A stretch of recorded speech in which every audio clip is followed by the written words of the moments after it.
Mes abu Kausko ūkis, Dalia ir Edvardas, raugiam viską. Mūsų ūkis raugina daržovės, perdirba, augina ir perdirba. Taip, viską darom nuo sėklytės ir iš tokių stiprybių, ką mes dabar pažiūrėjom per savo visai netrumpą kelią darbo, tai pirmiausiai, kad tas sritis atsirado mums tokia gera ir palanki. Daržovių auginimas ne tik tuo pasibaigė, bet ir vystėsi perdirbimas.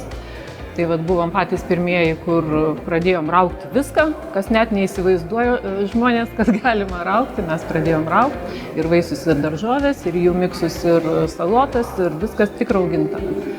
Išmokėm žmonės, galbūt taip jau galvojam, ir valgyti jas, ir sūrymą atsigerti, kaip žarnynui gerinti vaistą. Dar viena tokia stiprybė, kad mes viską darom abudu. Šeimos ūkis yra, viską dirbam abu. Žinom, kad tai yra sveika, turbūt pats vertingiausias dalykas, kai dirbi ir žinai, kad darai labai gerą dalyką, ne tik savo kaip užmokestis gaunasi, bet ir tas, kad duodam sveikatą žmonėms.